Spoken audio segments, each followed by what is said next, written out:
Good morning and welcome to another conversation with Mose.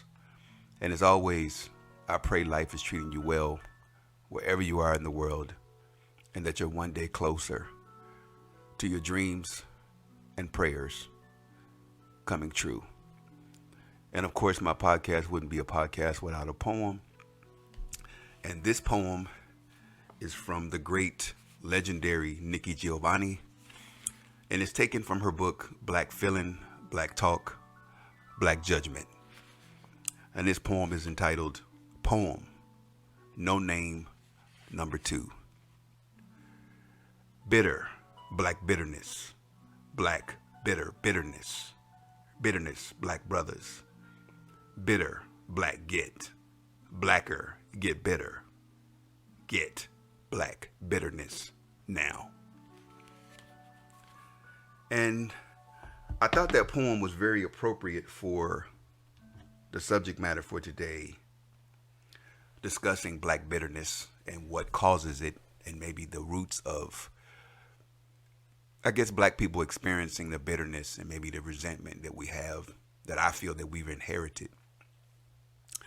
But anyway, the subject matter for today is black men versus Karen.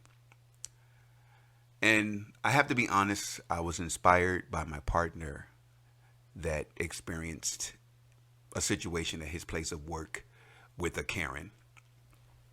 And it really doesn't matter, and I don't really have to get into the details of it, but what I really was inspired by him sharing the story with me was that he had support. There was a Karen that was causing some friction and some conflict at his place of work, and he actually had support in getting that situation handled with her. And I thought it was very intriguing that he actually had the support of his team management backing him up on the situation with this particular Karen. And the reason I was inspired by it was because it just made me realize that I've never had that. And I can look back on all the jobs I've been on, personal, professional experiences that I've had. And I've never had anybody really stand with me when I had to deal with a Karen or deal with a racist situation or scenario. And unfortunately for me, experiencing racism, I was always blindsided, especially in the workplace, even as a young person. And I really never had any true guidance to have anybody help me how to maneuver when you're in a situation at your job where you make your money, your livelihood. But I can clearly remember the black people that I did ask or for assistance, for help to, I was always told, don't rock the boat, or you can't say that, or don't do that. And I was always considered the black sheep, somebody that wanted to shake things up. But I didn't think I was doing that. I really didn't think that that was my motive. I just didn't understand the dynamic. So fast forwarding to my Karen experiences, I can give different scenarios on my experiences with Karen. Like, for example, I worked at a record store. Yes, a record store back in the day when they had vinyl and videotapes. I worked at a Blockbuster Video many moons ago. And it was on a Saturday afternoon, renting videos to customers like we normally did. And at that time, you needed a credit card or some kind of form of identification to actually get cleared to rent videos. So we required like a driver's license and maybe a major credit card so you could sign up. So anyway, this particular Saturday afternoon, there was a lady with her husband or boyfriend, and it was crowded. It was blacks, whites, children, everybody in the store. And this was a Saturday afternoon. So she wanted to rent a video, and she didn't have the proper identification, and she didn't have a card. She didn't have a driver's license, and she didn't have a major credit card. I think she had a Macy's card. So she threw it at me on the counter. And I looked at her and I said, well, looks like you're not getting a membership today. Can I help the next customer? And it was a black lady standing next to her, and she got, I started helping her. So the white lady started saying, or Karen, started shouting all these expletives at me. She called me a dickhead. She called me asshole. Again, I was ignoring her. I was helping this customer, and this was, again, Saturday afternoon. Kids are in there. And then she said, nigger. And something went off in me. I was 24, and the black lady looked at her, and she couldn't believe it. And the boyfriend was like, oh, my God, I can't believe she said that. Oh, my God, this is what she was. I can't. All I know is I saw red, and I shut the store down. I closed both sides of the store. And I remember her like, what is your name? What is your name? And I said, I'm that nigga today. So her boyfriend was apologizing. And again, it was kind of this ruckus. And I just kind of was saying all this stuff to her. And my manager was like, Mose, go to the back. And, you got to go back to the, just calm down and go to the back. So, of course, I calm down. I go to the back, and the customer leaves. And she calls the store trying to apologize to me. And later that evening, she had dropped a note in the drop box where we drop off videos. And she had put a note in there apologizing, saying to ask her, would I forgive her, that she was on her menstrual cycle, and that she didn't mean to do those things. And she prayed and she asked God for forgiveness. And she had put a $50 gift card in there for a restaurant. I actually kept that card, but I was going to give it back to her, but I had no way of getting in contact with her. I really didn't want to. So it was like one of my first experiences being called a nigger first. I remember that again like it was yesterday, and it was a white woman that actually called me that. And it's not my first time being in a scenario with white women, and it's usually at my jobs. And people have always said, well, maybe they're attracted to you, or maybe they like you. But even when people would tell me that, I'm thinking, well, why would you try to mess with somebody's job, somebody's livelihood? I've had Karens lie on me. I've had them try to get me fired from my jobs. I've had them literally go out of their way to victimize me at work. So fast forwarding to now. And the really big concern, again, this is not to, I don't think every white woman is a Karen. But, again, some of us have had our experiences with white women. I do have a distrust and a strong distrust toward Caucasian women of any age. Sometimes even the older they get, I just feel like they can be really nasty and very vindictive. And again, this doesn't apply to everybody.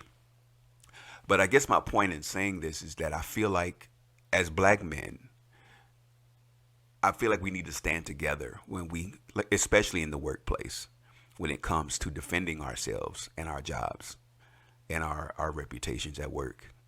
Because I feel like that's where we get hurt the most. Again, I feel like when we're in situations, and I've had past partners, past friendships where people felt like they couldn't say anything.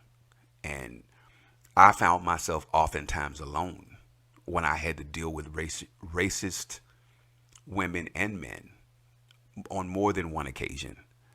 And to be honest, it really has caused a huge anxiety with me dealing with racist, scenarios, because there really is nobody to talk to. I really appreciate my partner understanding my concerns when things come up at jobs. And sometimes you got to make a wave. Sometimes you got to say something for your own peace of mind, for your own.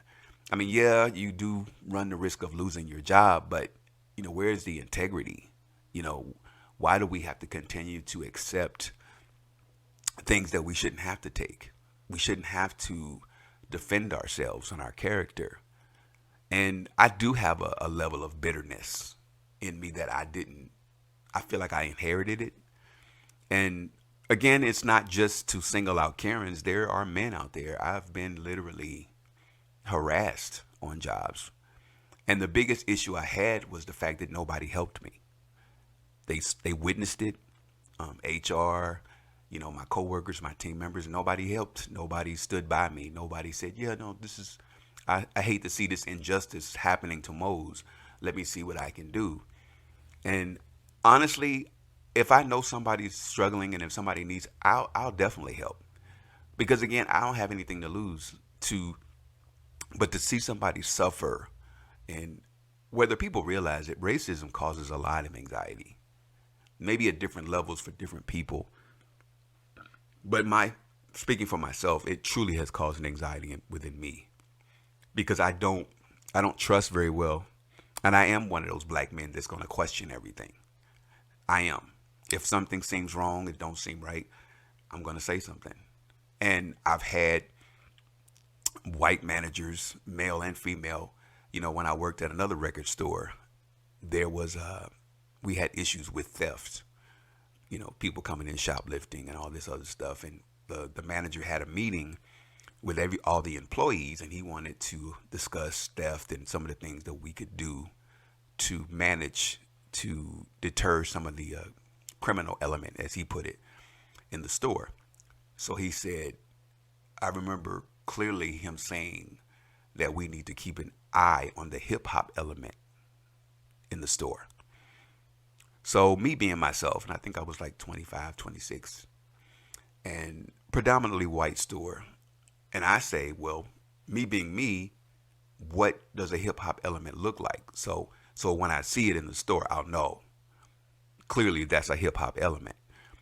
So of course he gives me this look like, well, the people with, I'm like, no, can you make it a little bit more, can you paint a picture for me? So of course I'm being, facetious and a little arrogant, but I thought it was offensive him saying that, because how do you say, what does that mean, a hip hop element? So of course it became, I became a target at the store. And same store, same scenario. I was working there, and there was a young lady. We worked on cash register together. She was a young Karen. And at that time, I was a hothead. I really didn't have any real self-control when it came to my mouth. But anyway, she used to come to work smelling like weed all the time. So she came up there to the front desk, and she was always high, So it was Saturday afternoon. We were busy, and she was complaining about being at work and just rattling on about stuff. So I said, shut up, get on the registers like everybody else, because I don't want to hear it. So of course she gets to yelling at me, and she starts going in on me and saying I'm just this and that and the other thing. So I called her a heifer. I think I called her a white heifer or something. Drug dealing heifer, I think is what it was. So the manager heard it, and I got written up, and they suspended me. And of course, she played the victim, and they made it seem like I've had it in for this girl for the longest. And actually, in hindsight, I pretty much gave her that job, because I let her get me upset. And honestly, I believe that's probably one of the last times I've lost my temper and I let a white woman take my job from me, because what I've learned to do is give it to them the way they give it to me. When I'm in situations with Karens, I just give her back what she's given me. And I can think of another scenario recently where I was at a job, and it was a Karen. We were getting ready to lose our jobs. They were downsizing, and it was an oil and gas company. And I remember her coming up to me, panicked, and, oh my God, I'm going to lose my job. What am I going to do? And she's just blonde. She looks like a Stepford wife kind of thing. Older, but like I said, pretty, like I said, blonde. And I think she was an attorney or a legal secretary. I can't remember, but she was freaked out that she was going to lose her job. And, she just was looking at me. And I felt like she was looking for some kind of response from me, some kind of consolation to comfort her. So I looked at her, and I was just like, okay, what am I supposed to say? And she said, well, aren't you worried? And I said, no. And she said, well, what are you going to do? And I said something else. And we stared at each other for about a minute. And she walked away. And I'm learning to handle people that way, especially Karens, because I don't want to. I've never been to jail. Like I said, never been arrested, and I've never pushed myself beyond my own limits. And like I said, I've been in some really interesting scenarios when it comes to Karens and white men. And but I don't like being in those scenarios alone. And I guess that's my point in this particular podcast is that I think that getting back to the scenario with my partner is I feel like we need support when we're being harassed, when we're being, like I said, victimized at work. I mean, it's a real thing. And I think that sometimes as black people, we're encouraged not to say anything or not to be. And I can't tell you how depressed I've gotten throughout my life when I had nobody to go to help me with those scenarios. You know, again,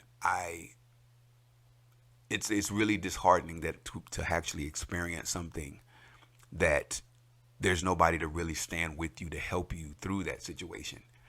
And even if you lose your job, I mean, I think you can always get another one.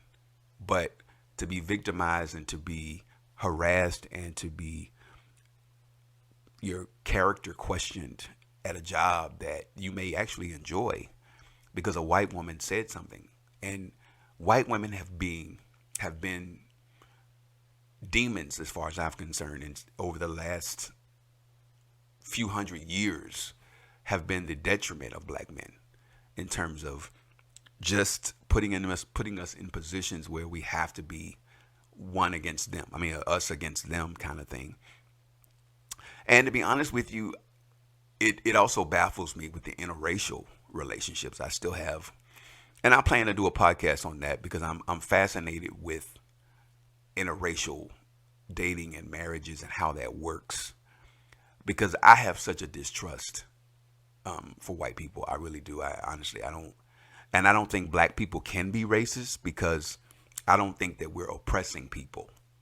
We don't go out of our way to oppress a whole nother culture, a whole nother race. So I don't think black people can consider themselves racist. I think I have a strong distrust for white people because of the position they've put me in and the conversations I've had with them on a countless basis. I have countless stories of experiencing racism at its, being harassed by the police. Again, it's causing anxiety in me that I'm actually hoping to get a therapist soon to really discuss some of those challenges. Because, again, to be an older man, I don't have the patience. It's really short. And I don't want to be a victim to a Karen or anybody in from that group of people. Because, again, I don't want to carry bitterness. I don't want to be a bitter person. And I feel like I'm slowly becoming this bitter old man that doesn't trust people. And that's just not who I want to be. And I'm not, again, singling out people, but I can just say that if you are experiencing racism, or if you're experiencing any kind of hate, talk to somebody about it and try to find somebody to rally in your corner. Because, again, it's really a lonely place when you have to experience being harassed and being brutalized. Like I said, your character and your whole being is in jeopardy at your place of work because someone chose to lie or, again, just kind of deceive the people around you at your place of work.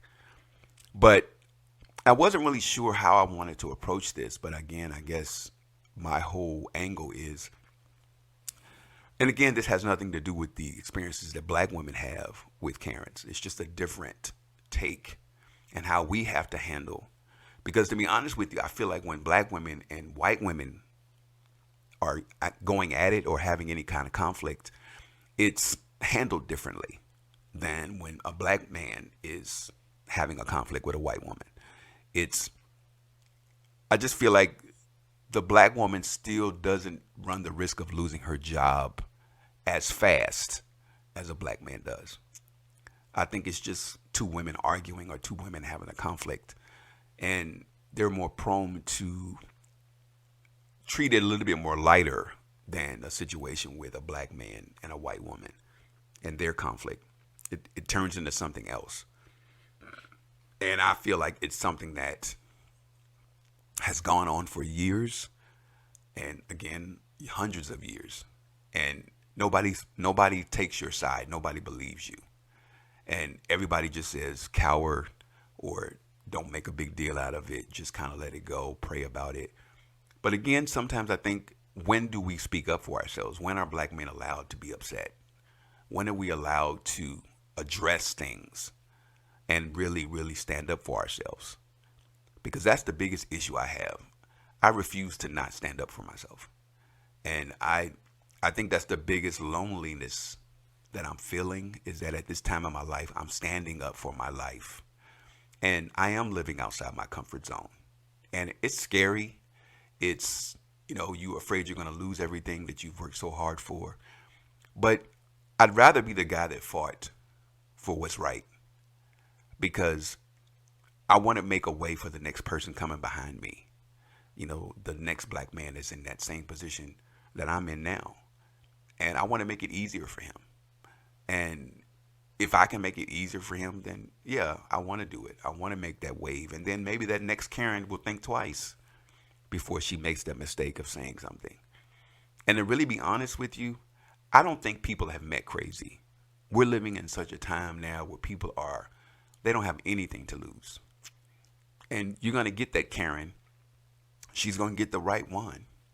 And I'm not wishing any crime on anyone. I just think that as human beings, we need to watch ourselves. Approaching people that you don't know, jeopardizing people's lives, their money, their livelihood. You don't know. All of us are going through something. A lot of us are in pain. A lot of us are angry. A lot of us are bitter on so many levels.